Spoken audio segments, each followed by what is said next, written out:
Novak Djokovic just tied Roger Federer's benchmark, 105 victories at Wimbledon, July 3rd, 2026. Third round, center court. He defeated Arthur Rinderknecht. The opponent holds no significance. The tally holds everything. Federer possessed this milestone in solitude for over a decade. The Swiss departed in 2022. His narrative was supposed to be complete. His achievements were meant to be monuments locked in permanence, sheltered by the distance between his final appearance and this moment. The Serbian caught it at 39 years old. This is what transforms when a champion refuses the expected exit. Federer's accomplishment stops being his fortress. It becomes shared terrain. It transitions from his to theirs. The exclusivity vanishes. The singularity dissolves. The significance inverts entirely. Federer accumulated 105 across 2 decades of supremacy. He dominated grass court tennis with an authority that felt absolute. The surface answered to his game. His mechanics were efficient. His movement was precise. He set the standard that everyone else had to chase. Djokovic reached that identical tally through a completely divergent path. Not as a natural on grass, not as someone the court bent toward, as someone who had to rebuild his methodology annually, who had to learn the surface despite his body being engineered for hard courts, who converted himself every year into a different player capable of winning on this particular grass at this particular tournament. Same destination, opposite trajectories. That distinction matters more than casual observers realize. Here's what actually carries weight. Federer cannot defend it anymore. He departed the sport. He watches from the stands now. His achievement gets rewritten by a competitor he possesses no mechanism to stop because that competitor is still actively competing. That represents the brutality of retirement in professional tennis. Your standards become defenseless the instant you walk away. Your milestones transform from monuments into checkpoints. Your legacy stops being exclusively yours and becomes part of a larger conversation that other people can enter. In earlier generations, this vulnerability was minimized. Players retired. Time passed. Younger competitors moved toward other challenges. The records accumulated mythological distance. They became abstract historical artifacts rather than active targets. Djokovic shattered that protection by remaining in the sport. The younger generation is absorbing this development with clarity. They're observing that immortality doesn't originate from peak dominance alone. It originates from durability. It originates from refusing to disappear when convention demands exit. It originates from showing up to tournaments after the world has moved on, without you, and proving you still matter through sheer accumulation of victories.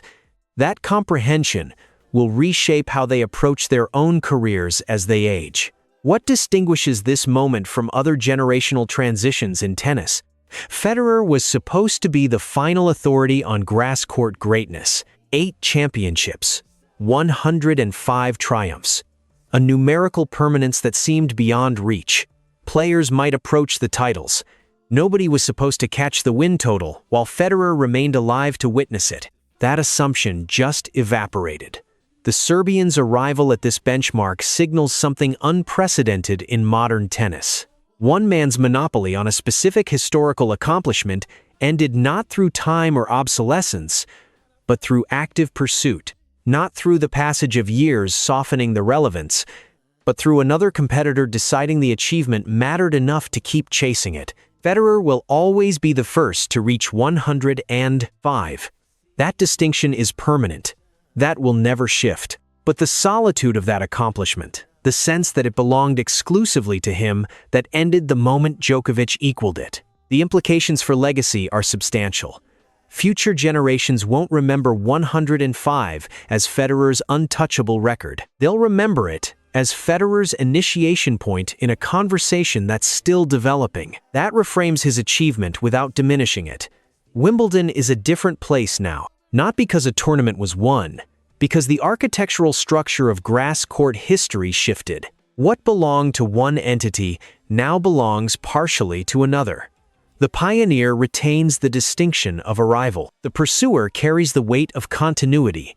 The grass court accommodates two claims now instead of one. Around 2023, everyone presumed his competitive window had sealed itself permanently. Not officially, not in any formal announcement, just practically. The way a narrative stops rewarding a particular protagonist when the era underneath has fundamentally shifted. The emerging generation Alcaraz, Sinner, the wave of players in their mid-20s had materialized with explosive capability. They captured the majors. They controlled the rankings. They'd inherited professional tennis while he was still competing in it, still believing he belonged in the conversation. Convention dictated a response. Acknowledge the transition. Accept it with grace. Move toward commentary booths and exhibition appearances, and the comfortable periphery where aging champions transition their careers. He rejected that path entirely. That first catastrophic loss arrived at Wimbledon in 2023, a championship match, him as the defending title holder, 36 years old. The mathematics suggested resilience was possible. He'd transformed his game across 2 decades. He'd rebuilt himself repeatedly against younger opposition. He'd triumphed against supposed successors multiple times across his career. Alcaraz dismantled him. 2-6, 6-7, 6-4. The scoreline tells one story. The match itself tells another. He wasn't merely defeated, he was overwhelmed. The younger player possessed superior velocity to every ball. His explosiveness off the baseline was categorically different. His composure during crucial moments was steadier. The Serbian played competently. Competence produced nothing against supremacy. Yet he returned the following summer. Same tournament, same opponent. 12 additional months to process the failure. 12 months to adjust tactics. 12 months to construct a methodology for neutralizing what Alcaraz had exposed. The outcome remained identical. Alcaraz won in straight sets again. The message transcended subtlety. This wasn't an anomaly. The transition was active. The old framework was being supplanted by a newer one. He was 37 when that second final concluded. Most competitors would have departed the sport then. The physiology was transmitting necessity. Recovery required extended intervals. Each match carried augmented risk. The psychological arithmetic pursuing tournaments when victories arrived harder and demanded greater physical cost, most athletes recalibrate that equation toward retirement. His calculations operated differently. 2025 introduced another Wimbledon attempt. This iteration reached the semifinals. Jannik Sinner occupied the opposite corner. The Serbian had actually defeated Sinner at the Australian Open earlier that calendar year, dominant hardcourt performance where his baseline superiority translated directly into dominance. That victory carried significance. It suggested something beyond mere nostalgia, that he possessed the capacity to compete against the planet's best. That advancing years didn't constitute automatic disqualification. Sinner closed him out in straight sets at the All England Club. Djokovic never progressed to the championship match. The younger competitor advanced. The narrative consolidated further. The generational shift wasn't hypothetical anymore. It was documented across multiple tournaments, multiple opponents, multiple surfaces. The Australian Open arrived in February 2026, 5 months before Wimbledon, 5 months before the 105. He traversed the draw methodically, advanced through rounds, eliminated Sinner in the semifinals, another straight sets accomplishment, additional confirmation that hardcourt remained his domain, additional validation that he could still produce championship-caliber tennis when circumstances aligned with his strengths. Carlos Alcaraz waited in the final. This represented his opportunity. This meant everything to his trajectory, not for ranking considerations, not for career satisfaction or some narrative about vindication, simply to respond to the persistent question shadowing him. Can I still prevail at the apex? Or am I merely a physical entity moving through professional competition? He lost. 6-4, 6-3. Alcaraz permitted him nothing. No set victory. No tiebreaker. No extended challenge. Simply methodical dismantling across 2 hours and 18 minutes. The younger man played tennis that was categorically superior. He controlled the tempo. He dictated the rallies. He won the significant points. Walking from that court, the championship pursuit felt concluded. Another major title would not arrive. The timeline made clear the remaining opportunities. Roland Garros in May, Wimbledon in June, the US Open in August. 3 tournaments remained in 2026. Alcaraz and Sinner would claim whatever prizes emerged from those contests. But here exists a distinction that eludes casual observers. Championships stop constituting the currency at a certain career stage. Victories become the currency instead. Not tournament trophies, not ranking positions. Individual match wins. The raw accumulation of competing and prevailing when the intelligent calculation suggested departure. He traveled to Paris in May anyway. He confronted Sinner again in the semifinals and departed. He also sustained a meniscus injury in his right knee during the 4th round, the kind of damage that typically signals the beginning of physical decline. He withdrew before the quarterfinals. He watched others advance. Yet he appeared at Geneva anyway. He captured the tournament. He defeated Hubert Hurkacz in the championship match.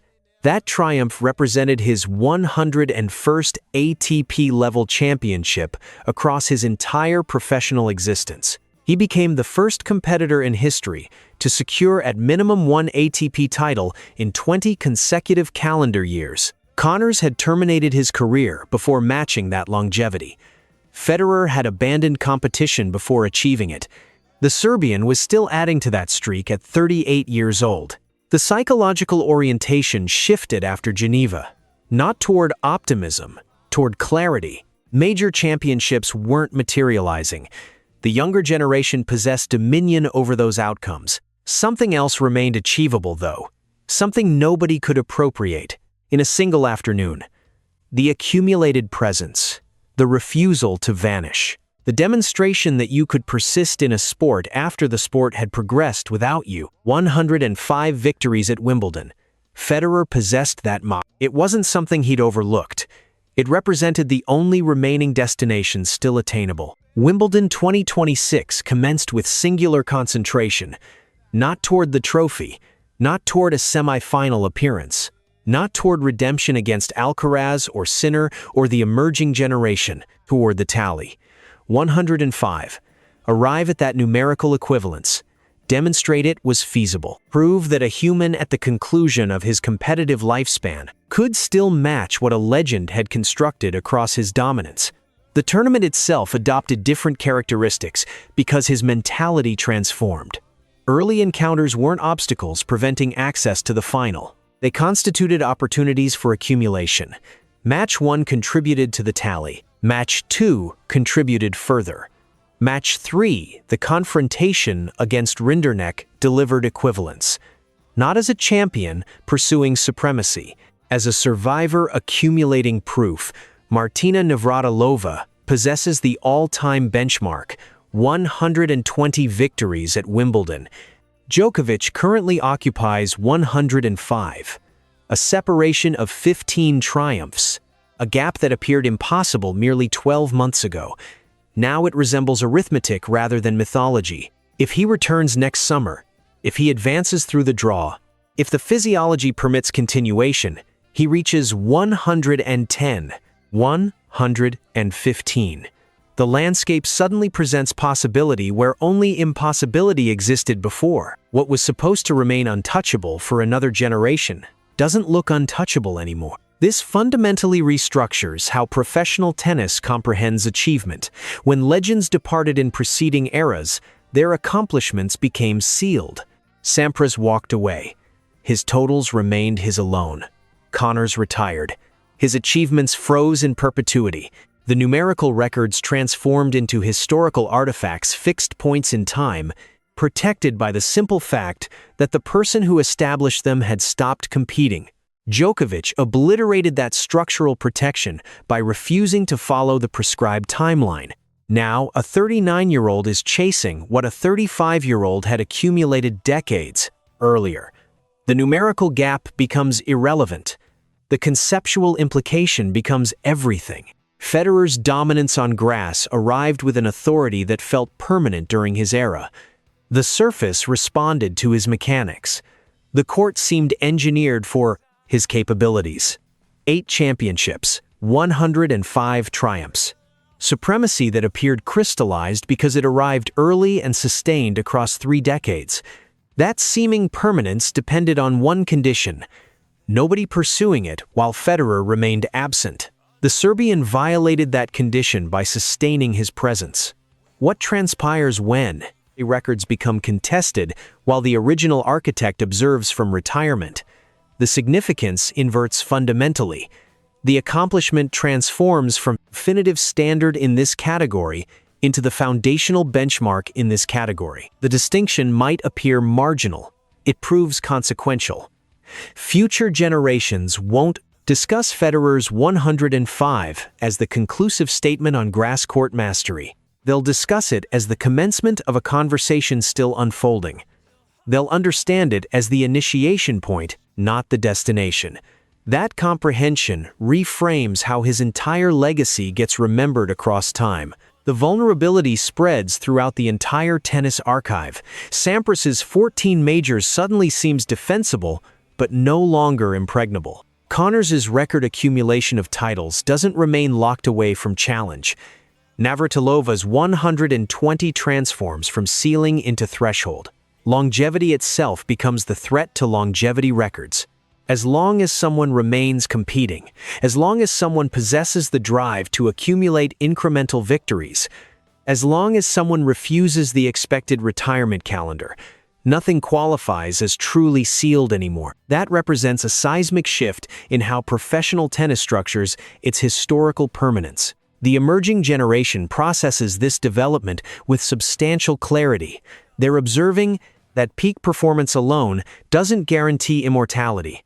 Durability does. Continuation does. The refusal to accept the scheduled departure as binding, that becomes a pathway to legacy that doesn't require championship victories. That recalibration will influence how they approach their own careers as they age.